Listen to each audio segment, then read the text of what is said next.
Bonjour, bienvenue pour cette étude de la Bible. Nous avons pour invité à cette étude deux pasteurs, Jean-Jacques Chafogra qui se trouve à ma gauche. Bonjour. Bonjour.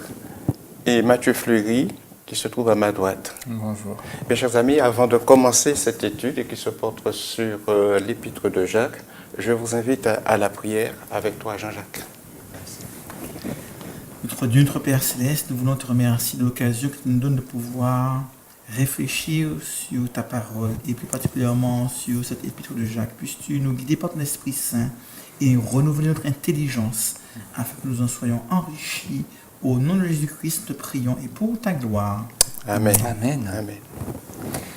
Alors, comme je l'ai dit en introduction, l'étude de cette leçon se porte sur Jacques chapitre 1er, à partir du verset 12 à 22. Je lirai donc dans l'épître de Jacques, au chapitre 1er, les versets 12 à 21.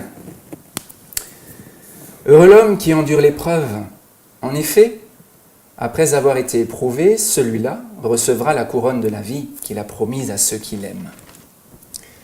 Que personne, lorsqu'il est mis à l'épreuve, ne dise « c'est Dieu qui me met à l'épreuve ». Car Dieu ne peut être mis à l'épreuve par le mal et lui-même ne met personne à l'épreuve. Mais chacun est mis à l'épreuve par son propre désir qui l'attire, le séduit. Puis le désir, lorsqu'il a conçu, met au monde le péché, et le péché parvenu à son terme fait naître la mort. Ne vous égarez pas, mes frères bien-aimés. Tout don excellent, tout présent parfait vient d'en haut. Il descend du Père des Lumières, chez qui il n'y a ni changement, ni éclipse. Parce qu'il en a décidé ainsi. Il nous a fait naître par une parole de vérité, pour que nous soyons en quelque sorte les prémices de ses créatures. Sachez-le, mes frères bien-aimés, que chacun soit prompt à écouter, lent à parler, lent à la colère, car la colère de l'homme n'accomplit pas la justice de Dieu.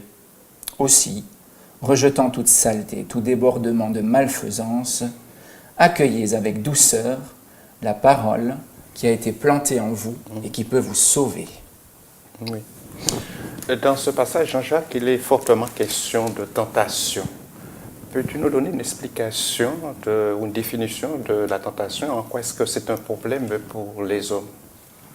C'est vrai que on parle de tentation souvent dans les milieux qui mettent en avant certaines valeurs, une certaine éthique. Et c'est vrai que la tentation désigne bien souvent ces tendances, cet état d'esprit que nous avons, nous poussant à aller à l'encontre des valeurs que nous avons choisies ou de l'éthique. Mais qui dit tentation dit qu'en quelque part nous avons une référence, nous avons une norme. Et c'est lorsque nous sommes amenés à aller à l'encontre de ces normes que l'on commence à parler de tentation. Celui qui n'a pas de normes, qui n'a pas de valeur, il n'est pas tenté, puisque dans son esprit, il s'autorise tout. Donc lorsqu'on parle de tentation, on parle de personnes qui ont choisi d'adhérer à certaines valeurs et qui se sont données comme mode de vie des normes, leur accordant ainsi des limites. Oui, la tentation est une incitation en fait à aller au-delà des limites qu'on s'est fixées, au-delà de son choix. C'est une incitation à transgresser un choix personnel, une décision personnelle. Et c'est pour ça que la tentation ici est présentée, du moins dans la version dans laquelle j'ai fait la lecture du texte, comme une épreuve, une mise à l'épreuve. Donc dans la tentation, l'homme est mis à l'épreuve, c'est-à-dire que va se révéler sa capacité à tenir bon ou pas, à tenir à ses principes, à ses valeurs ou pas. Donc plus on a des valeurs et plus on a un idéal élevé, plus l'on sera sujet à la tentation. C'est la raison pour laquelle les chrétiens qui ont fait le choix d'adopter la parole de Dieu, la Bible, comme étant un livre normatif, comme étant une source de valeur, eh bien, les chrétiens sont souvent en prise avec le sujet de la tentation parce qu'ils voudraient vivre à l'exemple de Jésus-Christ. Et il y a souvent un décalage entre l'idéal que nous nous sommes fixés et la réalité qui est la nôtre au quotidien. Oui. Ce qui explique que l'apôtre Jacques encourage ses lecteurs finalement à résister, à tenir ferme. Il dit « Heureux celui qui endure l'épreuve ou la tentation ». C'est le même terme qui peut être traduit de manière différente. Donc nous sommes invités à, selon d'autres traductions, supporter patiemment. Donc la tentation est quelque chose finalement qui a vocation à durer. Aussi longtemps que l'homme vivra dans cette condition qu'est la nôtre aujourd'hui, on va dire une condition terrestre, eh bien la tentation sera présente. Après on peut aller plus loin, mais on peut imaginer qu'il y a aussi un tentateur. Et puis un mécanisme par lequel la tentation a prise sur l'être humain. Alors, ici, Jacques va dire quelque chose d'assez intéressant. Il va dire, au verset 14, « Chacun est tenté quand il est attiré et amorcé par sa propre convoitise. » Il va avoir un regard qui nous invite à intérioriser des choses, que souvent, on a tendance à se déresponsabiliser. Ce n'est pas moi, c'est l'autre. C'est l'autre qui m'a séduit, c'est l'autre qui m'a tenté, c'est l'autre qui m'a amené à faire ce que je savais ne pas devoir faire, etc. Et là, Jacques n'y va pas par quatre chemins. Il dit que nous sommes, de par notre nature, amenés parfois à désirer des choses qui ne sont pas bonnes et à convoiter des choses qui ne nous appartiennent pas. Et la nature pécheresse de l'homme l'amène malheureusement à aspirer à des choses que nous savons être mauvaises. C'est la raison pour laquelle il ne cherche pas un coupable, sinon notre nature même qui nous amène à flancher. D'où la question légitime, notamment pour un esprit juif de l'époque, si cela vient de l'intérieur de nous, si cela vient du plus profond de nous-mêmes, ne peut-on pas tenir Dieu qui a créé l'homme pour responsable de cette tentation? D'autant que Dieu a dit, et cela est inscrit dans le décalogue, je résume le 10e commandement, tu ne convoiteras point. Tu ne convoiteras point la femme de ton prochain, tu ne convoiteras point les biens de ton prochain, ni quoi que ce soit qui appartienne à ton prochain. Donc effectivement, cela semble difficile à l'homme. Et on pourrait penser que si l'homme pouvait s'affranchir de la convoitise, eh bien il saurait observer la loi tout entière. Jacques dit, celui qui transgresse un commandement les transgresse tous, mais celui qui peut, je pourrais dire dans l'autre sens, celui qui pourrait parfaitement observer par exemple le 10e commandement, sans faillir, je pense qu'il aurait aussi les moyens d'obéir aux 9 autres. Et l'auteur dit que lorsque la convoitise, plutôt il dit plus la convoitise, lorsqu'elle est conçue, enfante le péché étant consumé, produit la mort. De quelle mort dont il s'agit? C'est vrai qu'un autre apôtre dira, car le salaire du péché, c'est la mort. La mort. Quelque part, tout ce qui me coupe de Dieu, tout ce qui me sépare de celui qui est la vie, ne peut qu'engendrer en moi la mort. Et c'est vrai que nous, chrétiens, utilisons des expressions telles que le mot péché pour désigner cette attitude, ce comportement qui va me mettre en rupture avec le Dieu d'amour qui nous a créés. Et cette rupture, me séparant de Dieu, va inéluctablement m'amener à une mort certaine parce que Dieu est la vie. Et tout ce qui me coupe de Dieu me coupe de la vie. Et tout ce qui me coupe de la vie engendre en moi la mort. Cette mort, elle peut être physique, elle peut être spirituelle, psychologique, morale, relationnelle. Et je crois que à la fin des temps, cette mort sera totale et irréversible. En attendant, on peut vivre cette mort à plusieurs niveaux, dans la mesure où nous avons des comportements qui nous mettent en situation de rupture d'avec l'autre et d'avec Dieu en particulier. Je crois que justement la tentation suprême, c'est celle de vouloir mener sa vie sans Dieu. Et depuis l'aube de l'histoire, effectivement, l'homme est tenté de mener sa vie sans Dieu, de faire son propre chemin, sans tenir compte finalement des conseils, des promesses, des avertissements, des appels de Dieu. Et ça, c'est la tentation à laquelle tout homme est confronté. Alors, d'une époque à l'autre, bien sûr, elle peut prendre des formes différentes, elle peut revêtir des noms différents. Mais au fond, c'est ça.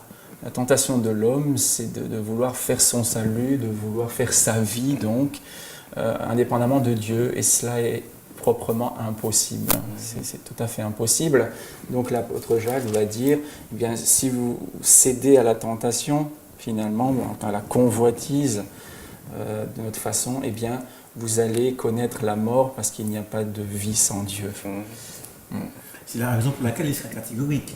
Que personne ne dise c'est Dieu qui me tente, car Dieu n'est pas tenté et Dieu lui-même ne tente personne.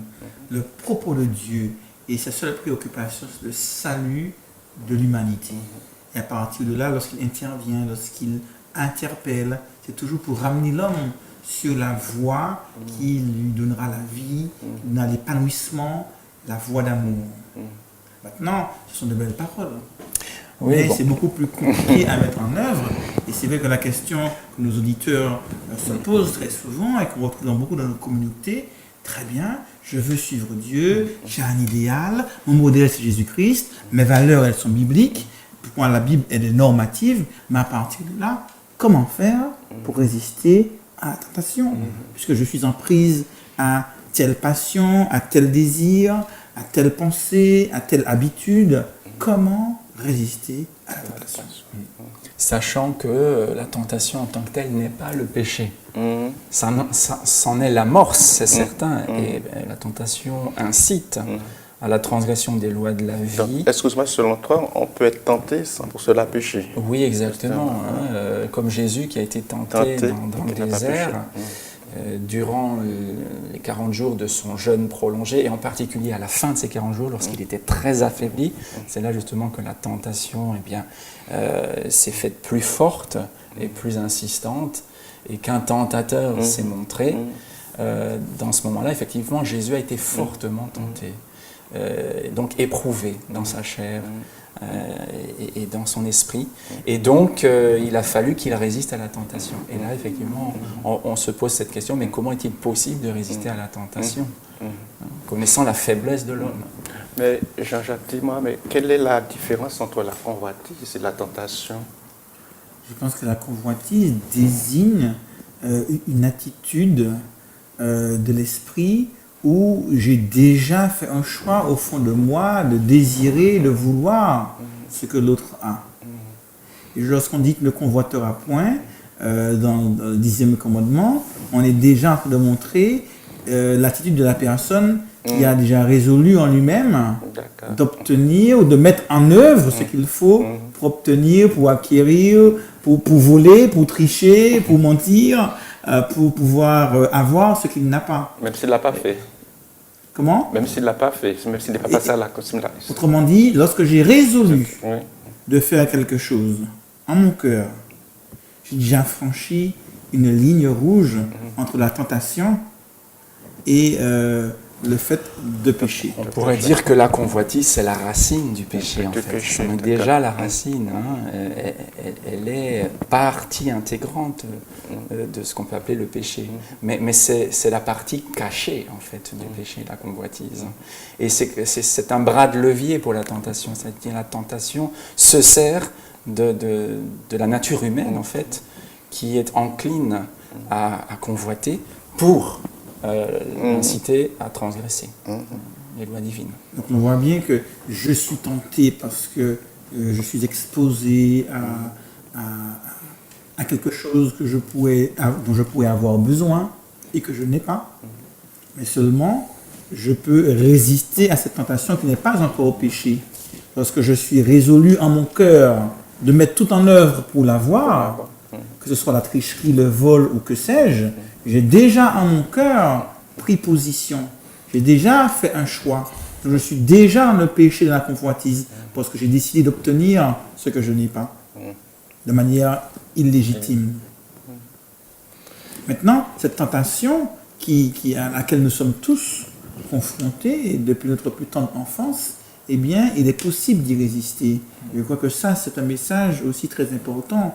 Et on nous donne quelques pistes qui peuvent nous aider à comprendre comment mieux résister à la tentation. Je crois qu'une piste importante, c'est de ne pas se mettre sur le terrain de la tentation. On a l'exemple de Joseph.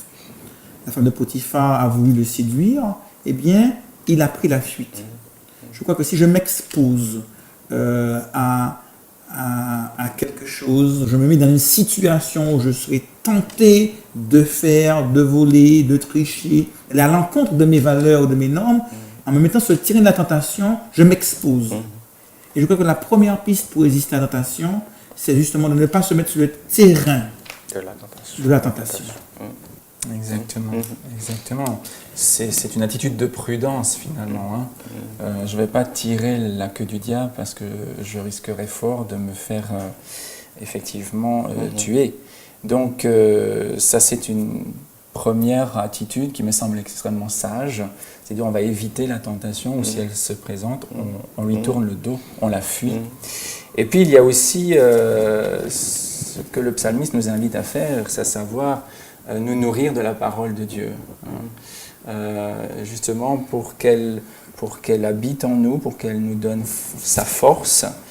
Et il le dit dans le psaume 119, un psaume du roi David, verset 11, il dit « Je serre dans mon cœur ce que tu as dit », donc tes paroles, tes promesses, je les serre dans mon cœur. Ici, le cœur représente l'esprit, la pensée, la mémoire précisément, pour ne pas pécher contre toi.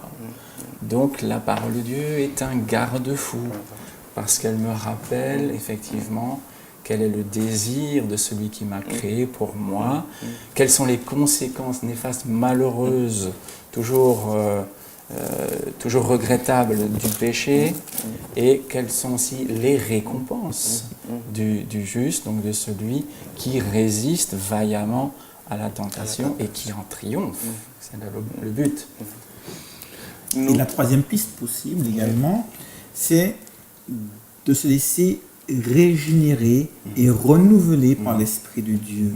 Autrement dit, la tentation, on l'a vu, et l'épître de Jacques en parle bien, c'est aussi quelque chose que nous générons par notre nature humaine non régénérée. Et plus nous serons régénérés par l'Esprit de Dieu, plus notre vision des choses va changer, nos aspirations vont changer, nos désirs vont changer.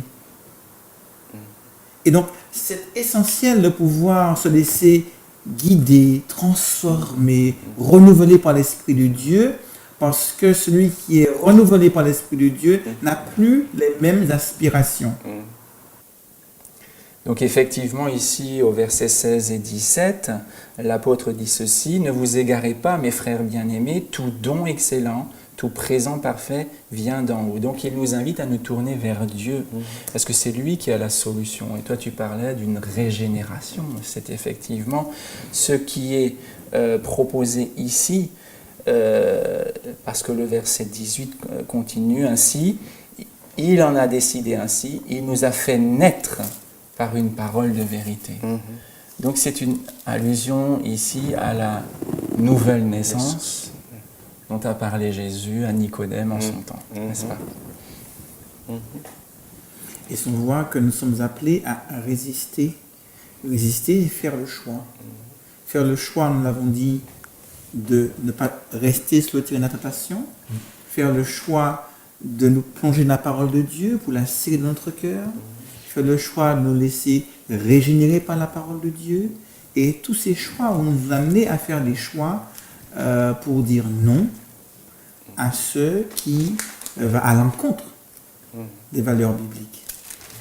Après, il y a un texte qui peut sembler difficile parfois, mais qui exerce vraiment notre foi, et qui se trouve dans la première épître de Paul aux Corinthiens au chapitre 10, où il nous invite à regarder au Seigneur qui, lui, eh bien, ne permettra pas que nous soyons tentés au-delà de nos forces.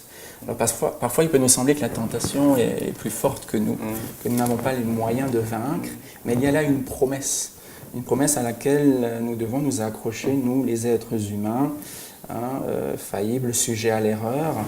Et là, au verset 13, donc 1 Corinthiens 10, 13, il dit ceci, « Aucune épreuve, ou aucune tentation, si vous préférez, ne vous est survenue qui n'a été humaine. Dieu est digne de confiance, donc faites-lui confiance. Il ne permettra pas que vous soyez tentés, mis à l'épreuve au-delà de vos forces.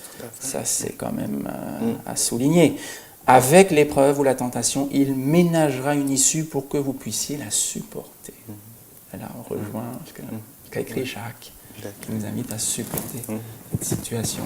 Puisse Dieu nous aider à mettre en pratique cette parole et que cette parole produit dans notre vie l'effet voulu par Dieu lui-même. Je vous remercie tous et je vous souhaite une bonne étude.